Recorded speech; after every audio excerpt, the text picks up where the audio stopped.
The baby isn't crying anymore. Now its mother holds it close as the fire crackles beside them. Around her, the rest of the group settles in for another cold night. There are no doctors to call, no medicine to ease a fever, no guarantee that morning will come. Outside the circle of light, the darkness is alive. Somewhere beyond the trees, a predator lets out a low, distant call. Everyone hears it. No one speaks. For this child, life has already begun with a fight for survival. And yet, thousands of years later, when we think about ancient humans, one claim seems to come up again and again. They only lived to about 30. It sounds simple, but what if that number has been telling the wrong story all along? Now, imagine waking up every morning knowing that your family survives only if everyone succeeds today. There are no grocery stores, no pharmacies, no emergency rooms. Food must be found. Water must be clean. Shelter must withstand the weather. A small mistake can have enormous consequences. A deep cut from a stone tool could become infected. A broken ankle could mean being unable to travel with the group. Several days without food could leave everyone too weak to hunt again. Nature isn't cruel. It simply doesn't forgive carelessness. Every sunrise offers another chance to survive. Every sunset is another victory. Our newborn survives the first week, then the first month. The first winter arrives. Cold nights test every member of the group. Illness spreads easily. Food becomes scarce. Not every child survives. For ancient families, losing children was a heartbreaking reality. Many infants and young children died from disease, malnutrition, accidents, or conditions that modern medicine now treats with ease. Parents had no way of knowing whether the child in their arms would grow up.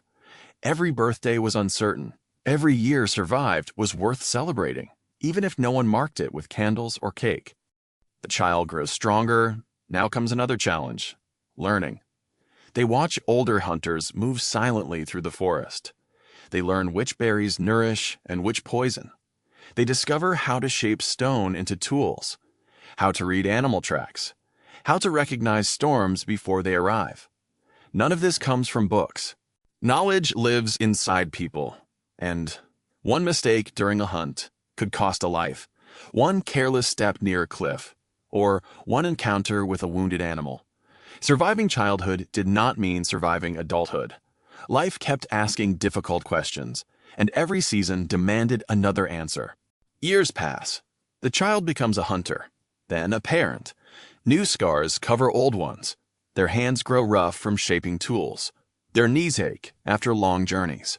Gray hairs begin to appear. The younger members of the group now ask them where the animals migrate, which plants ease pain when the rivers flood. They have become something priceless, an elder, not because they are the strongest, but because they have lived long enough to remember. In a world without writing, memory becomes one of humanity's greatest survival tools. An elder doesn't simply know more. They carry decades of experience that cannot be replaced. So, if people could become elders, why do we always hear that ancient humans lived only 30 years? The answer lies in one small word: average. Imagine 10 children are born. Several die before reaching their 5th birthday. Others survive into adulthood. A few reach 60. And when scientists calculate average age at death, those tragic early losses pull the number dramatically downward. That doesn't mean every adult died around 30. It means many people never had the chance to become adults at all. The statistic isn't lying. It's simply easy to misunderstand. For those who survived the dangers of childhood, living into their 50s or 60s was entirely possible in many ancient populations. Growing old was uncommon, but it was far from impossible. Ancient burial sites tell a different story than the popular myth. Researchers have found the remains of men and women who lived well beyond middle age.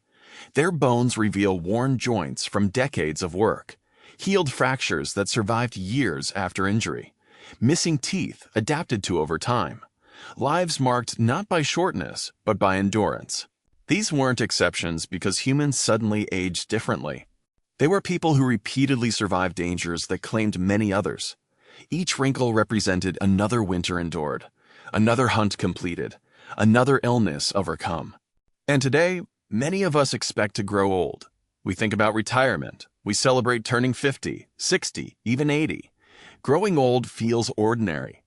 But for nearly all of human history, it was anything but ordinary. Every additional year meant surviving another disease, another famine, another dangerous hunt, another freezing winter. Old age wasn't simply about time. It was evidence of resilience. And now, how long did ancient humans really live?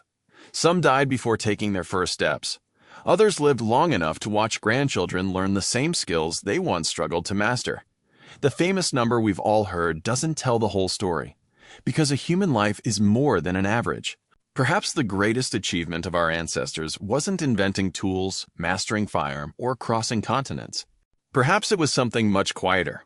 They survived, long enough to pass their knowledge to the next generation, long enough to become the elders who carried humanity forward. And maybe that's the real story, hidden behind the question of how long ancient humans really lived.